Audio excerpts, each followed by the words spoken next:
Hello friends, welcome back to the IELTS class. Last class में हम लोगों ने टास्क वन डिस्कस किया था। आज की क्लास में हम डिस्कस करने वाले हैं टास्क टू, राइटिंग का, जिसके अंदर हम एडवांटेजेस एंड डिसएडवांटेजेस के रिगार्डिंग क्वेश्चन को डिस्कस करेंगे। अगर आप आइल्स की टास्क टू को लाइन बाय लाइन किस तरीके से लिखा जाता है वो सीखना चाहते हैं, तो आप आइल्स की मास्टर क्लास राइटिंग की, जो मैंने ऑलरेडी यूट्यूब के चैनल पे डाल रखी है, आप उसको जाके देख सकते हैं। और इस टॉपिक को हम जल्दी से डिस्कस करते हैं, जिसके अंदर आपको और क्लैरिटी मिलेगी कि किस तरीके से हम लोग टास्क टू को अटेम्प्ट कर सकते हैं, क्योंकि टास्क टू हमारा 6 बैंड का होता है। तो सबसे पहले हम क्वेश्चन को पढ़ते हैं और उसको समझने की कोशिश करते हैं। अब क्वेश्चन में लिखा है, in many cities problems related to over population are becoming more common. कह रहा है कि बहुत सारे शहरों के अंदर प्रॉब्लम्स, जो ओवर पॉपुलेशन, आबादी को बढ़ने के रिगार्डिंग जो प्रॉब्लम्स आ गई हैं, वो बड़ी कॉमन होती जा रही हैं। Some governments are now encouraging businesses and individuals to move out of cities to rural areas.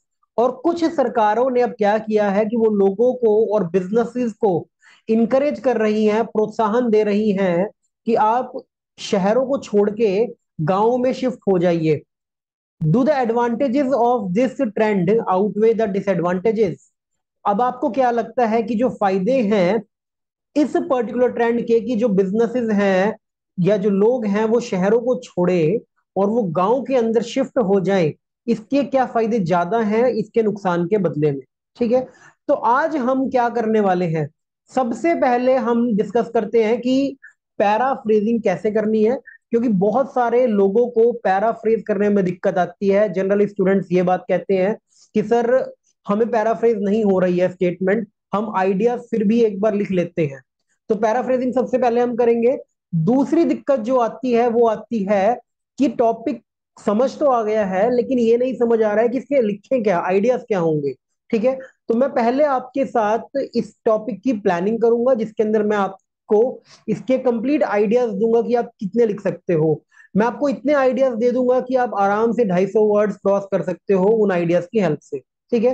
तो अगर हम फायदों की बात करते हैं, एडवांटेजेस की बात करते हैं, तो सबसे पहला अगर एडवांटेजेस आपको अपने दिमाग में सोचना है, जो आपको प्लानिंग करते हुए लिखना है, वो आपका होगा कि अगर आप बात करते हो, अगर कोई बिजनेस गांव में आएगा उठ के, तो कहीं ना कहीं लोग जो और होंगे वो फिर से शहर की तरफ मूव नहीं करेंगे। क्योंकि लोग मेजरली तो गांव से शहर क्यों जाते हैं? क्योंकि उनको जॉब चाहिए होती है, उनको एम्प्लॉयमेंट चाहिए होती है, अच्छी एजुकेशन चाहिए होती है। अगर बिजनेसेस, अच्छे स्कूल, ये सारी चीजें ही गांव के अंदर आ जाएंगे तो लोग नहीं मूव करेंगे। तो पहला एडवांटेज क्या हो जाएगा कि it will stop the further migration of the people living in country side. कि जो भी कंट्री साइड के अंदर लोग, मतलब कंट्री साइड का मतलब आपका यही है कि गांव का एरिया को कंट्री साइड हम कह देते हैं, कि जो भी लोग कंट्री साइड के अंदर रह रहे होंगे, उनकी माइग्रेशन, उनको वो मूव करना बंद कर देंगे। और वो क्यों करेंगे? Because they can get jobs in their regions. क्योंकि उनको अपने ही इलाके में, अपने ही एरिया के अंदर नौकरी मिल जाएगी, तो इसलिए वो लोग वहां पे जाना बंद कर देंगे। तो ये पहला फायदा हमारा होता है कि लोगों का माइग्रेशन रुक जाएगा। माइग्रेशन का मतलब होता है एक जगह से दूसरी जगह जाना, ये रुक जाएगा। कंट्री साइड के अंदर ही वो रहना शुरू करेंगे, अपने घर के अंदर ही रहना शुरू करेंगे। ठीक है। अब इससे फर्दर फायदा क्या होगा, अगर हम इसकी इलेबोरेशन की बात करते हैं, they do not have to pay rent, because now they are living in their home। ठीक है जी। अब उनका रेंट का खर्चा बचेगा, एक्स्ट्रा खर्चा बचेगा जो उनको ट्रांसपोर्टेशन का लगेगा, वो सारा क्यों बचेगा? क्योंकि अब वो अपने घर के अंदर ही रह रहे हैं। तो पहला बड़ी पॉइंट हमने ये वाली बात डाली है। ठीक है जी। अब और अगर फायदा करते हैं, अब थोड़ा सा हम सोचते हैं कि भाई जो पर्सन फैक्ट्री लगाएगा आके, जो अपनी इंडस्ट्री खड़ी करेगा गांव के अंदर आके, तो उसको क्या फायदा मिलेगा और क्या नुकसान उसके साथ होगा। तो अगर उसके फायदे की बात करते हैं, businessman will get land at lower price as compared to cities। अब ये सबको पता है कि शहरों के अंदर जमीन महंगी होती है और गांव के अंदर या कस्बों के अंदर जमीन का रेट शहरों के मुकाबले में सस्ता होता है। तो बिजनेसमैन को क्या फायदा होगा कि वो अगर उसको फैक्ट्री लगानी है तो उसको कम रेट की लैंड मिल जाएगी शहरों के मुकाबले में, और साथ के अंदर more over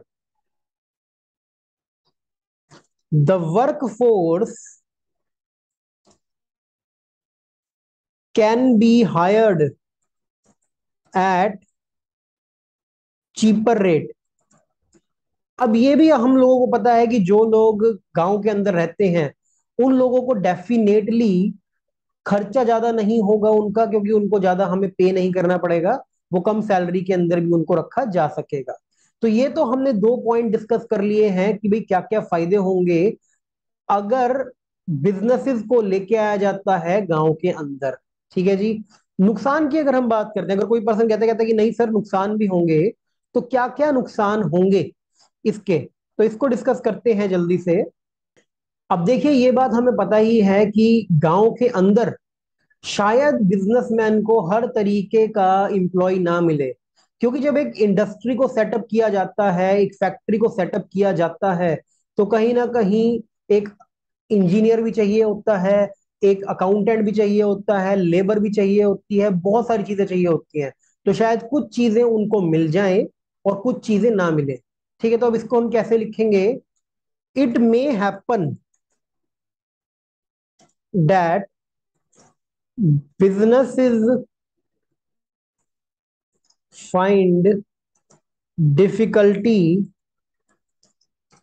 to get suitable candidates for a job। ठीक है जी, कि उनको क्या पता कि जिसको वो जॉब देना चाहते हैं वो उनको प्रॉपरली ना ही मिले, ये एक दिक्कत आती है। ठीक है जी, और साथ में और क्या दिक्कत आएगी अगर हम बात करते हैं। अब अब आप ऐसे देखिए कि एक ही फैक्ट्री लगी है या कुछ ही फैक्ट्रीज हैं, तो लोगों के पास ऑप्शंस कम होंगे। तो उससे क्या होगा कि जो बिजनेसमैन होंगे वो अपनी मनमानी कर सकते हैं, वो कम वेजेस पे भी लोगों को काम करने के लिए मजबूर कर सकते हैं। तो अब इसको हम कैसे लिखेंगे? As less industries would be ready to migrate to cities, so it may happen that a situation of monopoly is created by them and they do not pay the employees properly। ठीक है जी। तो अब ये भी दिक्कत हो सकती है कि क्या पता वो मोनोपोली की सिचुएशन क्रिएट कर ले और वो अपने एम्प्लॉयज को, जो भी उनके लोग अंडर काम करते हैं, क्या पता उनको वो ठीक से सैलरीज दे ही ना। ठीक है, कि उनको अगर कोई ज्यादा डिजर्व करता है तो उनको पता है कि वो नौकरी नहीं छोड़ सकता क्योंकि उसके पास और ऑप्शंस नहीं है, तो ऐसा भी हो सकता है कि वो उसको ज्यादा पैसे ना दे। तो ये कुछ दिक्कतें हम देखते हैं। बट अगर हम एक कंक्लूजन की बात करते हैं, अगर आप खुद ही सोचिए कि अगर शहरों से उठ के अगर गांव के अंदर बिजनेस आएंगे तो उससे क्या होगा कि शहरों की भी डेवलपमेंट, गांव की भी डेवलपमेंट होगी। बट अगर अब हम कुछ और फायदों की तरफ देखते हैं तो हम ये भी कह सकते हैं, it leads to development of rural areas because it is a known fact that economic growth only occurs when more and more businesses are established। ठीक है जी, तो हम लोगों को ये भी बात का पता है कि इकोनॉमिक ग्रोथ तो तभी होती है जब ज्यादा से ज्यादा बिजनेस एक एरिया के अंदर आते हैं। तो इस तरीके से आप अपने इन पॉइंट्स को क्लियरली यूज कर सकते हैं इस पर्टिकुलर क्वेश्चन को सॉल्व करने के लिए। तो फ्रेंड्स, ये थी हमारी आज की क्लास, जिसके अंदर मैंने आपको बताया कि आप किस तरीके से अपने एडवांटेज डिसएडवांटेज के क्वेश्चन की प्लानिंग कर सकते हैं कोई। और एक बार इस टास्क को लिख के जरूर देखिए। अगर आप नहीं लिखते हैं अपने टॉपिक को तो डेफिनेटली कुछ ना कुछ आप मिस कर रहे हैं अपनी प्रिपरेशन में से। So thank you so much. Please do not forget to like this video, share it with your friends, and do not forget to subscribe the channel. Thank you so much.